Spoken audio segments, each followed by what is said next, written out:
क्या है,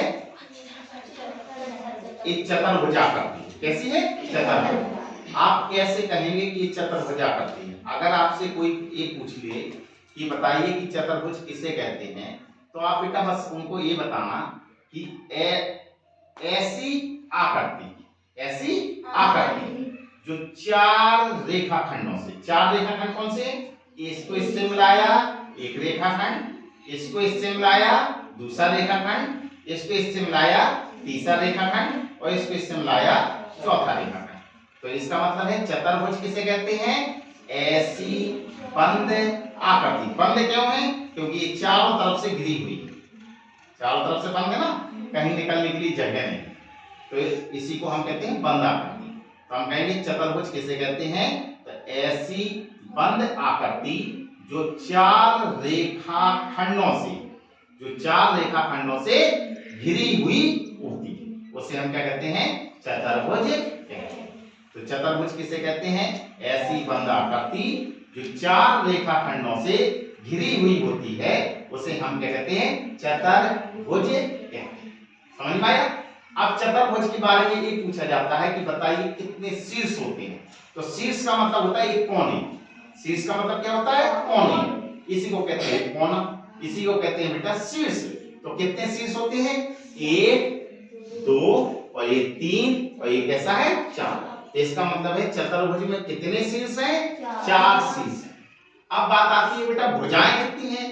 तो भुजा उसको कहते हैं अगर बेटा एक शीर्ष को एक दूसरे शीर्ष से अगर मिला दिया जाए तो वो क्या कहलाती है बेटा? भुजा कहलाती है। क्या कहलाती है? भुजा। तो इसका मतलब कितनी भुजाएं हैं?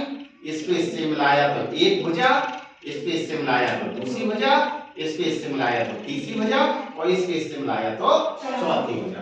तो इसका मतलब है चतुर्भुज में कितनी भुजाएं होती हैं? चार भुजाएं। कितनी भुजाएं होती है? चार भुजाएं। शीर्ष कितने होते हैं? चार। अब बेटा अब बात आती है कि कोण कितने होते हैं। ठीक है, तो कोण एक बेटा कोण होता है अंतः कोण और एक कोण होता है बाह्य कोण। अंतः कोण का मतलब होता है कि अगर हम जे भुजा ले लें और ए भुजा ले लें, अगर बेटा एक अंदर की ओर कोण बनाए, अंदर की ओर कोण बनाए तो उसको हम कहते हैं अंतः कोण। अगर बेटा इस भुजा और इस भुजा इस कोने के अगर बेटा ये बाहर कोण बनाती है तो इसको हम कहते हैं बाह्य कोण। क्या कहते हैं? बाह्य कोण। इसका मतलब अंदर बनेगा तो अंतः कोण और बाहर बनेगा तो बाह्य कोण। आगे समझिए। तो चतुर्भुज में कितने कोण होते हैं? चार। एक ए अंतः कोण, एक जे अंतः कोण, एक जे अंतः कोण और एक ए अंतः कोण। तो कितने अंतः कोण होते हैं? चार। तो अगर बेटा हम इन चारों अंतः कोणों को अगर हम जोड़ दें, मिला लें, तो इनका मान हमेशा बेटा 360 अंश होगा। ना तो 360 अंश से कम होगा और ना ही 360 अंश से ज्यादा होगा। तो इसका मतलब है चतुर्भुज में कितने शीर्ष होते हैं? चार शीर्ष होते हैं। भुजाएं कितनी होती हैं? चार होती हैं। और कोण कितने होते हैं? चार होते हैं। समझ में आ गया? तो चारों अंतः कोणों का योगफल कितने के बराबर होता है? 360 अंश का। किसका? चतुर्भुज का। समझ में आया? इसके बाद बेटा एक बात और उत्पन्न होती है। क्या उत्पन्न होती है कि इसके बेटा चतुर्भुज जो बनी होती है आकृति, उसके विकर्ण भी होते हैं। क्या होते हैं? विकर्ण। और विकर्ण बेटा किसे कहते हैं कि अगर हम बेटा मैंने पहले से ही इसको बना रखा है, अगर बेटा मैं इसको इससे मिला दूं और इसको इससे मिला दिया,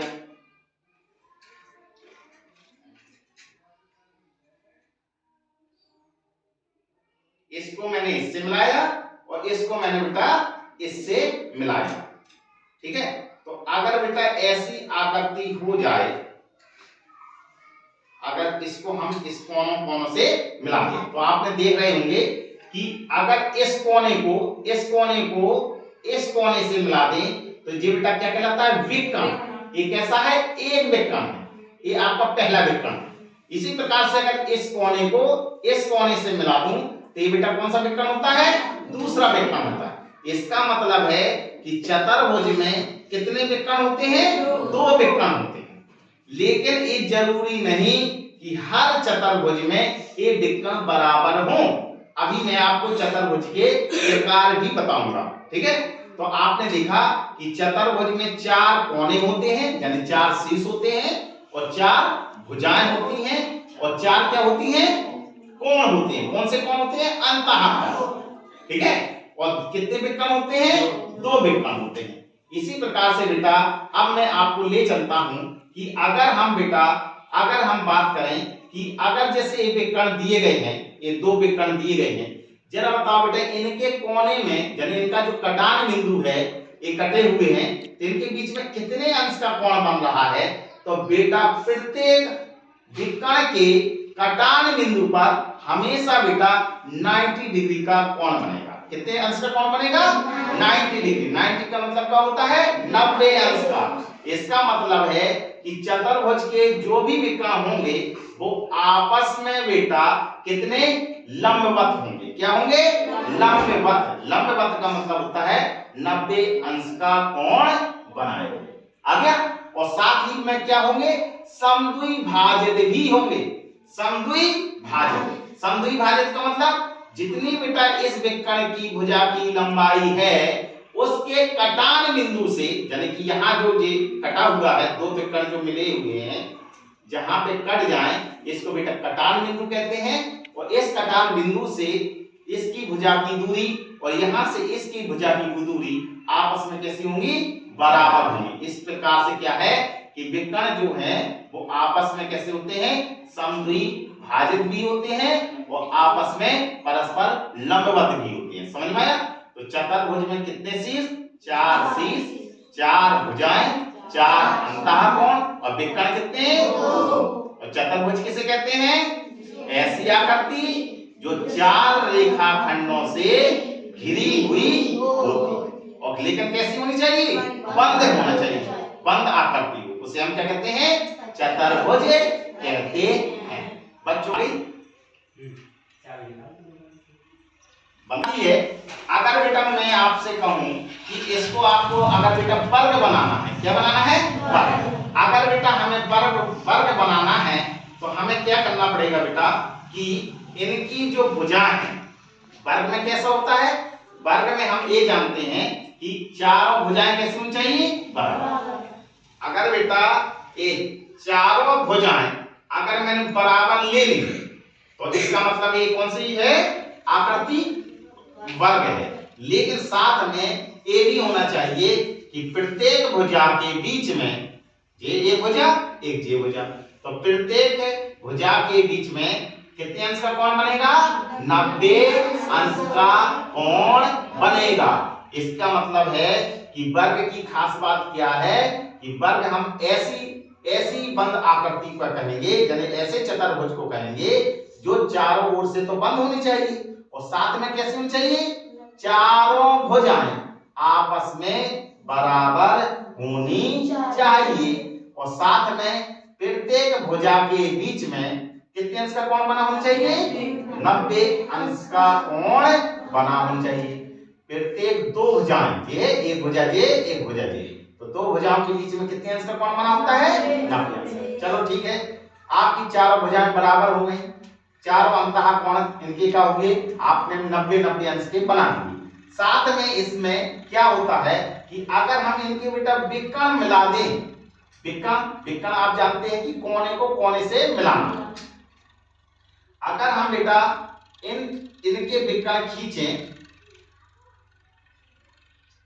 ये विकर्ण, अगर इन विकर्ण को आपने मिलाया, इसका विकर्ण और ये वाला विकर्ण, अगर दोनों विकर्ण आपस में बराबर हैं तो आपका कैसा होगा? वर्ग होगा। इसका मतलब है कि आपको मैं अब चतुर्भुज के प्रकार के बारे में ले चला हूं कि वर्ग के चतुर्भुज का एक जो प्रकार है उसका नाम क्या है? वर्ग। तो वर्ग किसे कहते हैं? तो आप कहोगे ऐसा चतुर्भुज जिसकी चारों भुजाएं बराबर होती हैं और प्रत्येक 2 भुजाओं के बीच में 90 अंश का कोण बना हुआ होता है। और विकर्ण कितने होते हैं? 2, और दोनों विकर्ण आपस में बराबर होते हैं।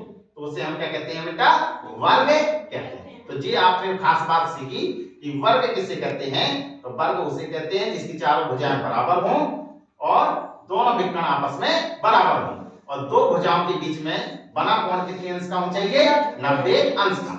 इसी प्रकार से बेटा एक आकृति और होती है जिसको हम कहते हैं आयत। क्या कहते हैं, आयत। जैसे मान लीजिए सपोज दैट ये मैंने एक आयत लिया। अगर बेटा आप यहाँ पे देख रहे होंगे ये भी एक चतुर्भुज ही है।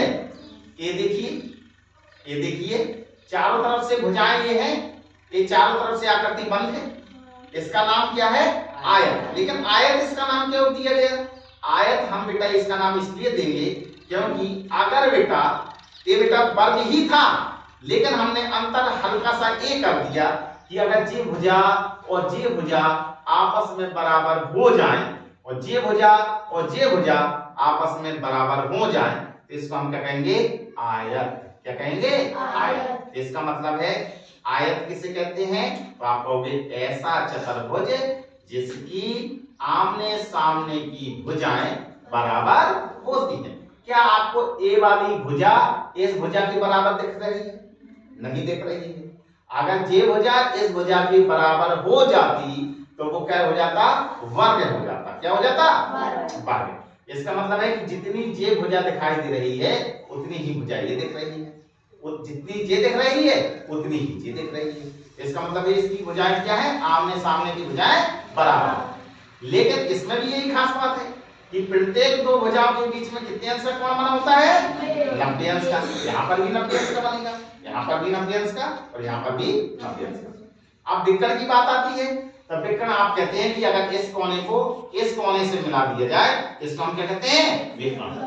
कि इनके इसको मिलाइए इसको मिलाइए और नापेंगे, जब नापेंगे तो दोनों की माप कैसे होंगी, आपस में बराबर होंगी, तो उसको हम क्या कहेंगे, आयत।